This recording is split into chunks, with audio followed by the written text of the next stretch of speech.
We've arrived at the Gold Bug mine. It's a lot of little interesting sites here and a museum. I'll get into the history once we get to the mine.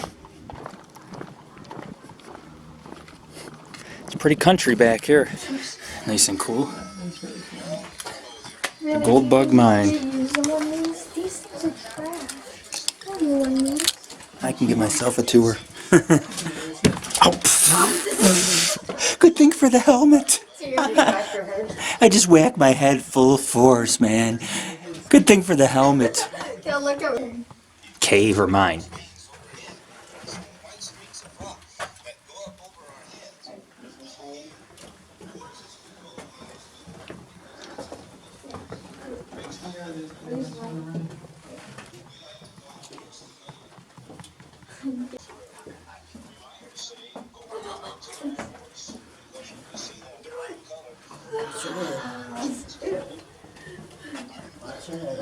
This feels good. We're out of the cold. We're out of the heat, man.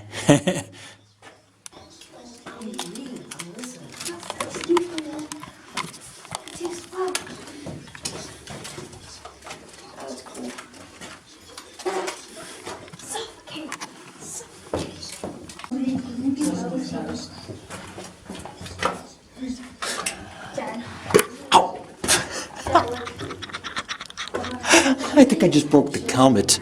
I just cracked the helmet, man. I just heard it crack. What? You're so dark, I can't even see you.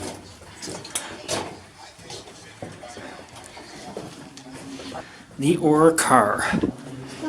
Ore cars were used to transport ore and dirt out of the mine. In small mines like this one, the cars were hand push over a narrow gauge scrap iron rails laid on wooden ties. This type of rail system was used throughout the region. From the late 1800s, these rails went directly out of the mine and veered off to the right side of the entrance where the ore was dumped down on the hill towards the creek, which is known as a debris pile, guys.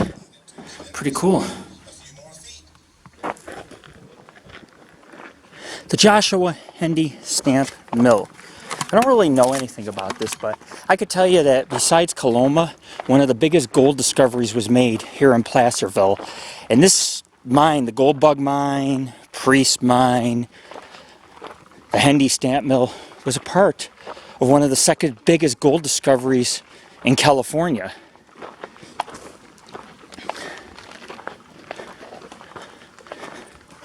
Blacksmith shop. Entrance, exit. It's pretty cool. I had to find out where the Meagher house is too. Local residents remember the thunderous crashing staccato of the ore stamp mill that could be heard for miles in the narrow canyon. The song of the stamps had been a familiar sound in the area since George Cousins erected first mill here in the 1890s for Silver Pine Mine. So there was another mine on site. I don't know where it is, but we just went in the Gold Bug. Operated as shift mill through the 1920s. It was completely rebuilt by the horse Malton in the mid-1930s. Huh? This is a stamp mill. It was built by Joshua Hendy, said here in the year 1900. Each of these stamps, which is this piece, resulting in the ore being crushed down here in the mortar bones. Any questions about the stamp itself? Let's go downstairs and I'll show you how it actually ran. Awesome.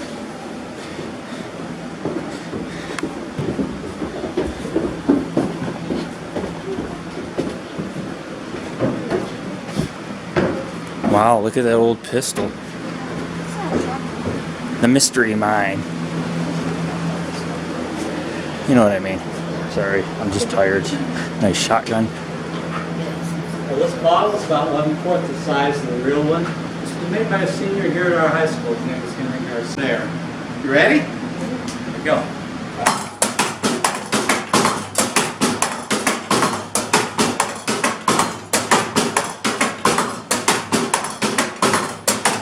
Wow. I always take my hearing aid off and I work on it. Standing beside it, although there's not much noise, it gets pretty doggone noisy, hard on the ears. Now, the ore was crushed in the mortar box down here by those stamps going up and down. And what went into the machine looked like this, and about this size.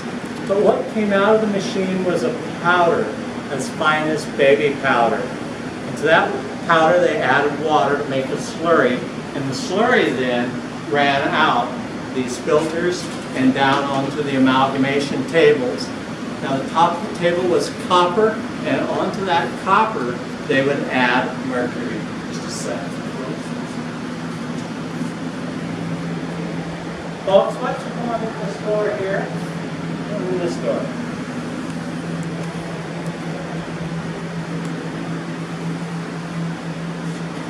Wow. Give them a second to get in here so I can get everybody. Bye. This is our model stamp mill, and it's going to make a little noise when I turn it on. You'll see these rods going up and down. The stamps were at the very bottom down here, crushing the ore in the mortar box. A little bit of noise we made, but nothing like the real machine, which is up there, the big brown one. Okay, you ready?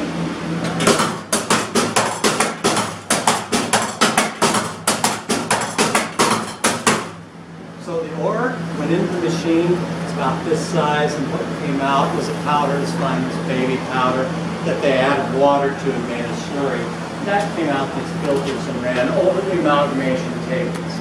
Now the top of the table was copper, and onto that copper they spread a liquid metal called mercury. Very silver in color. It's stuck to copper like paint sticking onto a wall, but it does not dry out like paint does. But it is bonded to the copper. Now they turn on the machine, the slurry starts running over the mercury, and the mercury goes to work, grabbing the gold. Every little speck of gold that's in there, pieces so small you can't even see them, but the mercury holds onto it like a magnet holding onto iron. Same kind of attraction. But mercury cares nothing at all about quartz. It lets the quartz fall right off the end of the table. So now we've separated out roughly 2,000 pounds of quartz to yield 1 ounce of gold on that table, and that's a fairly good proportion of gold. Quartz. Now they get rid of the quartz however they can, it's worthless. But they scrape up the mercury and the gold, roll it into a ball, and bring it down into this room. And instead of having a model, we have something called a retort. And if you look right back over there in the corner, you'll see a small retort. And this is what it looks like on the inside. They put that mercury gold ball right down in here. They turn on the heat after they put the lid on this thing. They turn on the heat, and at 650 degrees, mercury vaporizes. It turns into a gas.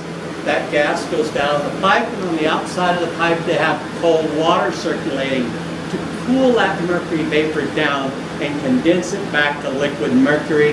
And by the time it's at the end of the pipe, it's ready to be recycled right back to the tables and used over and over again. What's left here is called sponge gold. It's full of holes where all that mercury was, giving it the appearance of a sponge, and therefore it's named sponge gold. It's approximately 87% pure gold and quite valuable. But it's not pure enough yet for a gold bar. They have to send it to San Francisco. And at the U.S. Mint in San Francisco, they heat that gold up to 2,500 degrees. At that temperature, the gold turns to liquid. The impurities float to the top of the vat of gold, and they scrape off those impurities, pouring the pure gold into a mold and making an ingot of gold. An ingot of gold would weigh about 37 pounds, give or take a few ounces, and it would be worth about $250,000 in today's money. Wow. And that's the processing of gold. Stamp mills were located near mines so that the ore could be easily transported and crushed into powder, which was then washed or combined with mercury to extract the gold. Consignments from a few tons of hundreds of tons were usually processed here. This is Hangtown. This is what the mill would have looked like. It's quite a prestigious mill. Unfortunately, they're getting ready to close, so there's not much I can do. Just give you a quick overview of what the site was once like. We'll come back again. We come up here. We're going to come to Coloma anyway, so we will come back, but I want to get some basics for the website. Yeah, maybe. The land down under, right? Spring Hill Trail. Beautiful mill. The last owner of the 4 mining claims here, you've seen the gold bug, there's the priest mine. You've seen at least the Bill, which is part of one, William Meagher, who owned the Independent Ironworks in Oakland. He also, besides owning the mines, he worked the mines. And he worked these mines to keep his title. His family always came, spent time with us swimming behind the dam he created on Big Canyon Creek, which I'll show you later when we park. Eddie hiked, family hiked. He built a summer cabin. This is at the end of the gold camp. You can see there's a private road, but it's just a house nestled up in the canyon, which you're looking at right here. The Gold Bug Park Committee plans to turn the building into a nature center describing the flora and fauna in the area. Learn how you can support the Meagher House project. So very basic, but he was the last one to finish mining the area and with the claim. And they are going to restore this. It is a cabin. Meagher brought his family here, and you could imagine, there's about 6-7 trails back here, a lot of nature. Perfect retreat to get away. Perfect. Yeah, I'll take your picture, hold on. And now it's going to be restored, and that's what the money you go to when you take the mine tour, it goes towards this right here. The restoration of this old historic home. Hold on, buddy. The Meagher house. Creepy. What happened? Which gate? The big gate. Yeah. It opened and closed. You didn't hear it? Yeah, I did. But there's nobody here. I just went around both sides of the house and looked over the fence. There's just junk piled. Maybe wind? I don't know. Could be the wind. That big thing. Yeah. It's not very... Well, the Meagher house is cool. This is historic. Do you know what they're turning this place into? A nature and fauna and flora building. See, he'd be the first one to go because he'd go down the basement to see what it was. Yeah, he would go down the basement and they would like get him. No, the big one. Yeah. Check it out. Is it locked? It is locked? That looks like it's hard to move. I don't know how it moved. Wind wouldn't be able to move it. It's kind of tight. Well, they want to take this building. They're taking the mine proceeds for the tour, and they're going to make this a nature center, like part of the museum, where you can go in and learn about the wildflowers and wildlife here. It's pretty cool. Somebody lives here on this property or what? No, they're restoring this place. This cabin... Why did he say don't go up the private road there? Oh, yeah. Well, there are... The staff here are probably... the staff lives here. Some of the people who give tours of the mines, and you have to get a special tour of the priest mine, which I can schedule online for down the road. She says poison storage. You're going to make this house. This is like a historic cabin. This is the mine owner of the last mine that was here. Built the cabin for his family to stay at while he mined. Did you guys hear me? He built the cabin and brought his family down to work the mine because it was the last mine. In order to keep his title of the mine, he had to work in the mine. So he brought his family down for the summer, built this cabin like back in half a century ago, maybe 60 years ago, to keep his claim. And his family would hike on the nature trails while he worked in the mines. And so now it's abandoned, but they're going to turn it into a nature center. That's why they charge so much for the tours, because they're putting money towards restoring this place. That's all right. I was willing to pay it just to get cooled out. Yeah, I just paid it for the air conditioning. All right, guys, let's go check out some other stuff. What is this across the road? Park gate. Oh, it's just a picnic bench. Cool. I don't know if there really is anything else, is there? Yeah, but I gotta walk around and get pics of the outside and do my history. Oh, okay, sorry. Don't get mad. I'm just telling you. The Meagher house. Check out our site, www.paranormalghostsociety.org. The gates opened. Could be the wind, but they're pretty, I don't know, they're very heavy and they don't move very easy, so it's got to make you wonder if something just passed through real briefly. There are ghosts here. Men did die. And just for the record, ladies and gentlemen, they called this Hangtown because a lot of the men were hung just within a mile of here. They were lynched. If you stole, you robbed somebody, you did some crime, they would physically whip you, hang you on a tree. some men were hung at this very location. This was a mining camp. Thousands of miners flocked here from Coloma where gold was discovered. This was one of the most profitable mining areas in California. And today a lot of the sites are abandoned, it's scattered. There's a couple mines open for tours, plus the mill that we just briefly went into because they were closing. It's probably haunted. A lot of people were hung here. A lot of ghosts. So if the gates opened on their own, it would not surprise me. This is Lord Rick. You know what this is? This is the Meagher claim. That's what this is. Because his house is right here. This is the mines he worked. He had no miners. He worked by himself to keep the title. And he built the cabin, like I said, for his family to live in. And they had nothing to do but spend time in the creek playing nature while he was in here long hours of the day looking for gold. This was one of the richest mining areas in the state of California, besides Coloma. Cool. At least we found something related to the Meagher house.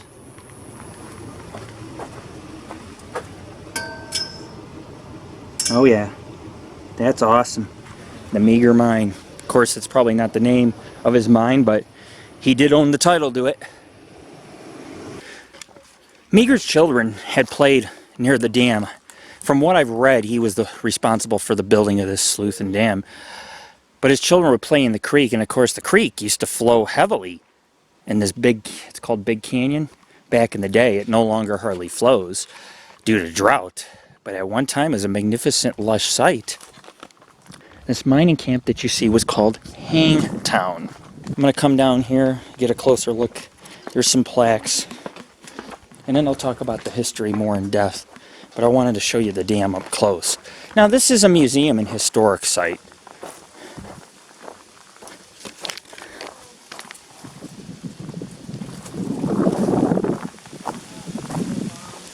I gotta do some filming over here, so it's much more cooler. Jared, come here. I need you to hold the recorder. I gotta hit my hands free to film and look at this. Okay. Folks, in 1888, the Hendy Mine was operated by William Craddock and John Dench.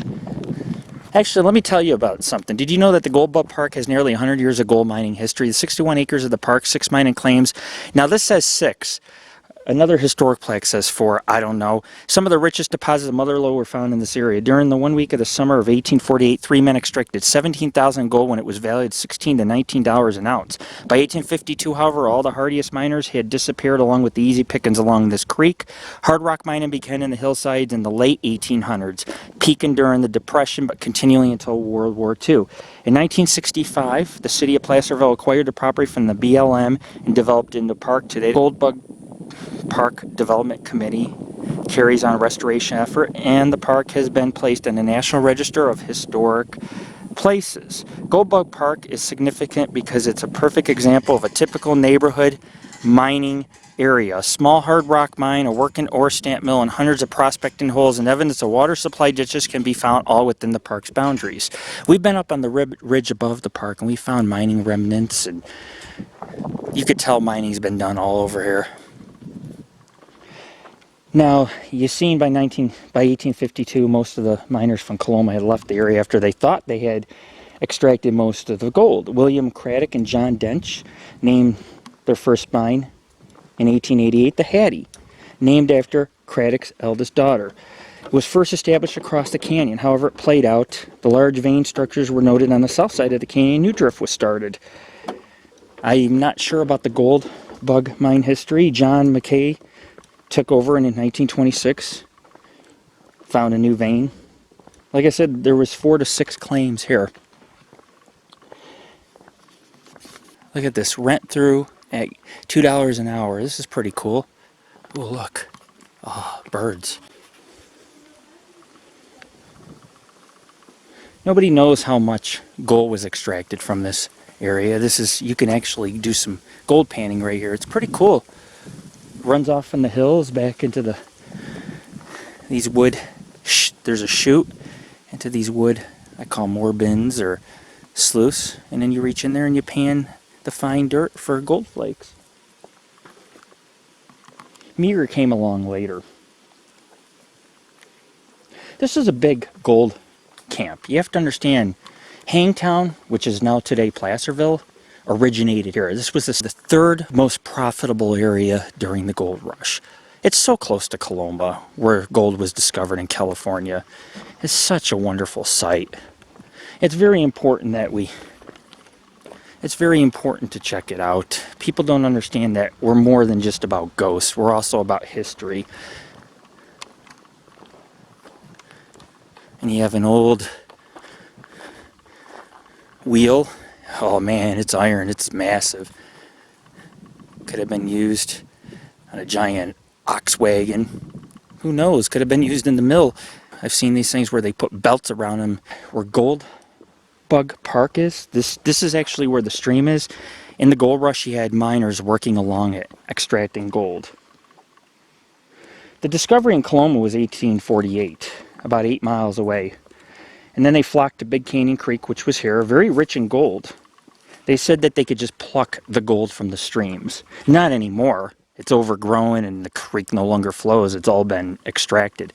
But at the time, thousands of dollars were made, which was equivalent to millions of dollars in today's times. They were mainly doing gold panning. And then eventually moved on along the American River and spread out into Nevada and the Comstock of Virginia City and other parts of gold country. But gold originated from this region, so it's very important. It says easy pickings. Because of its relationship to the mother lode, Big Canyon Creek was one of the hot spots in the 1850s. The hell is that? Lizard, oh. Swarms of miners worked in the stream placers with pans and rockers to skim off the gold that was washed downstream by flowing water. As the gold was depleted, many people simply packed up in search of the next spot. Those who stayed began more intensive plastering and sluicing. Vegetation was removed, piles were overturned, and rocks and dirt lined the creek. Evidence of unchecked exploration for gold. During the Depression, amateur miners and pocket hunters again descended upon the area searching for what residue of gold they could quickly extract from the creek. Miners' shacks and tents abounded through the canyon stretching halfway down Bedford Avenue. The concrete dam at the end of the creek was added in the 1930s, I believe by Meagher himself. Hangtown's Gold Bug Park. Actually, this is a nice relic of the past. Looks like a sleuth. You could put the ore down here. See how there's a grate, and then the gold and the fine silt would fall down to the bottom, and then you could pan. These sites are very relevant. There's at least 13, 14 sites you can visit here. I may not get to see them all. I may have to come back and get more video footage because the gates are about to close. I'll do what I can today. You have to understand, this is a very relevant site. Hangtown, which is Placerville today, originated from this region. And I'm not going to get into all the history, but it is an amazing place. I have more history written down, and I ended up losing it at the ranch, so obviously that kind of sucks for everybody, but you win some and you lose some. It's a beautiful area. It's full of nature. You gotta watch. A lot of poison oak. I've been up above at the top of this mountain, but I've been up above Big Canyon. It's about a year ago. Smart man. We're going to go up here. I don't know if this is the original wall. Based on studying the mortar and the rocks, it does look native to the area. Being a history buff, I really have learned to appreciate things like walls and history that's found here. The priest mine is somewhere this way as well. Look at the walls. There's the gold bug mine. Yeah, this is the priest mine. Look at this, dude. That's a wicked stairwell, huh? But if you continue up the stairs, almost at the top of the ridge, you have the priest mine. I've been up there, like I said, from the top. There's a back road in, and I took it and almost came down the Gold Bug Park when it was closed. I didn't know any better. I thought you could wander the park anytime, but you're only allowed here till 5. And most of the service is closed by 4. But I was up by the priest mine, and you got to get a special tour, which we'll work on one of these times. Hangtown was kind of lawless, and the citizens and the miners were not standing for theft, murder, robbery. Therefore, people were lynched. You have to understand that the original town site of Placerville began at Goldbug Park, which is what you see today. The mill, the mine, and some of these remnants of the past. Mainly mining began along this canyon. The creek would flow, and then the gold was extracted out of it using gold panning. Later, veins were found. They built mills. The rest is history. Let me go over here and show you. Besides the wall, we have an old ore cart.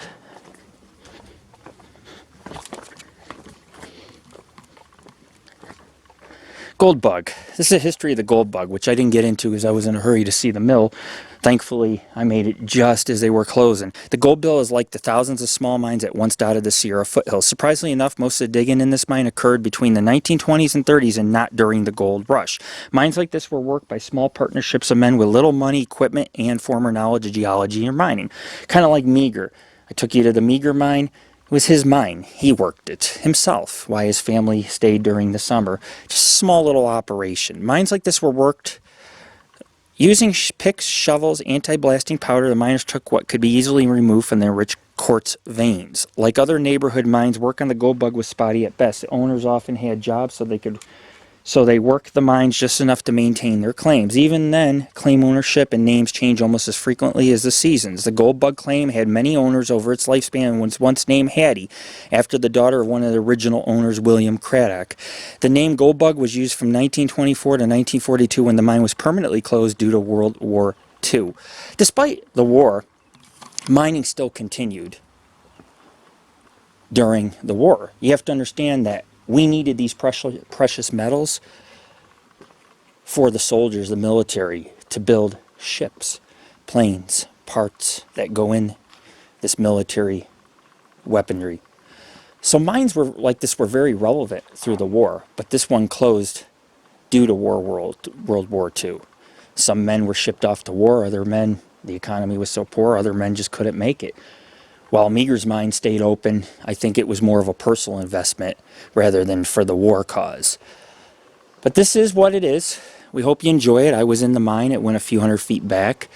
It's a nice way to cool off after visiting the ranch up at Pilot Hill and the cemetery. It was 100 degrees today. We really needed that. It's a nice place to have the picnic. We'll come back. We'll do the priest mine eventually. We'll visit some of the other sites that we could not get to. This is just an introduction. Stay tuned. We'll come back for a second investigation of both this location and Coloma, California, the place where gold was discovered. The gold bug mine may have came later. Not part of the gold rush, but a fine example of the original miners that came here missed the veins, missed the gold. Because back then, they panned it. Later, they learned to dig shafts, tunnels, and even process it using stamp mills, which started with mercury processing.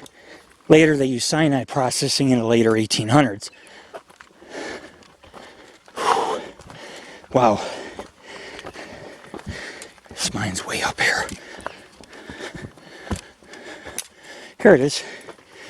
We're gonna go check up here real quick, the trail. I just want to see how far up it is.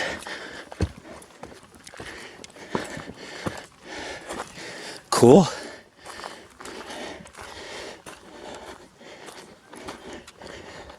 The priest mine. I missed one. Here we go. The priest mine. The driving and blasting of the tunnel here were first recorded in the 1850s, back when Hangtown was Hangtown. The mine was abandoned after it was discovered that quartz veins yielded very little gold. Not all quartz has gold. I have found some quartz with silver and gold, but not all. The mine itself, though, is interesting because the sandstone walls have been carefully hand-tooled and the smooth arch shapes. Unlike the regular walls of a gold bug mine, some say it resembles the handwork of the Welsh miners of that time period. According to local lore, the mine was given its name because the Roman Catholic priests held services in one of the side rooms in the mine, but there's no known records of this. The priest mine. We're going to get a tour of this place. Might not be today, But this is a new area we're going to be working with. We started to work with it a few years ago, and we're slowly adding new locations on our site. Then we're hot linking and connecting them all so people can learn about all the various relevant mining sites, ghost towns, mining camps, historic and scenic locations here for education. I want to thank you for watching our videos. It's quite the climb. You following me, huh? Yeah. Sound like Sasquatch coming through. It's closed up, but we found 4 mines. The one entrance is behind the mill. They were closing, so I had to leave. But we'll come back and check out the 4th mine entrance in the future. That's about it for now. We'll come back here eventually when we have more time. Just a brief look around. It's a nice place. The museum wasn't very large, but all the money's going for the restoration of the nature. They're putting in a nature center, which is the Meagher house that I took you guys to. So it is a good cause. I didn't get a brochure when I was here, so I really didn't get to see too much. So I don't know where everything is, but I'll tell you what, I'd love to come back, take a further look around at least.